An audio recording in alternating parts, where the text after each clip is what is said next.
যায়, কি করা যায়? হযরত ওমর ফারুক রাদিয়াল্লাহু তাআলা আনহু বলেন, হে হামজা,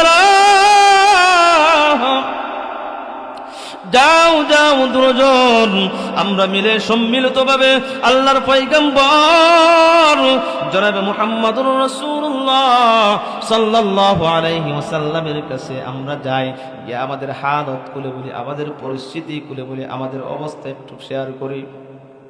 আল্লাহর পয়গম্বরের কাছে যখন গিয়া বলতেছেন, ইয়া রাসূলুল্লাহ, ইয়া হাবিবাল্লাহ, ওগো আল্লাহর পয়গম্বর, যতক্ষণ আপনার সামনে থাকি, আপনার কাছে থাকি গো আল্লাহর পয়গম্বর, ততক্ষণ পর্যন্ত দিনের অবস্থা একরকম থাকে।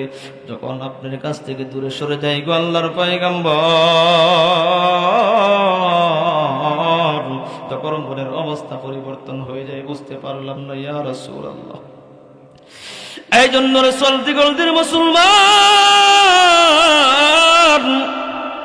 আল্লাহর পয়গম্বর জনাবে মুহাম্মদুর রাসূলুল্লাহ সাল্লাল্লাহু আলাইহি ওয়াসাল্লাম হাদিসটা বর্ণনা করলেন, বলতেছেন, লা ইউমিনু আহাদুকুম হাত্তা আকুনা আহাব্বা ইলাইহি মিন ওয়ালিদিহি ওয়া ওয়ালাদিহি ওয়ান নাসি আজমাইন।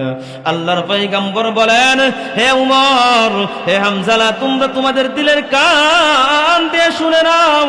হে উমর, হে হামজালা, তোমরা দিনের কান দিয়ে শুনে নাও রে হামজালা, আল্লাহ এবং আল্লাহর রাসূলকে তোমরা কি পরিমাণ ভালোবাসো, কি পরিমাণ মহব্বত করো, একটু বলো তো রে বাবা, একটু বলো তো রে বাবা, একটু বলো।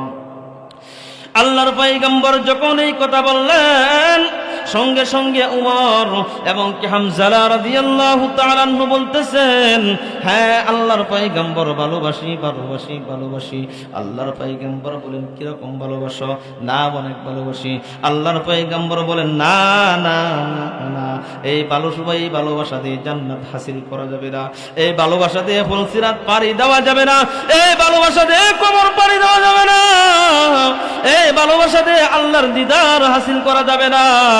এই যতটুক পরিমাণ ভালোবাসো, এই সামনে সামনে ভালোবাসো, আমার আড়াল হলে তোমাদের ভালোবাসা কমে যায়, এই ভালোবাসা দিয়ে কিছুই কাজে আসবে না।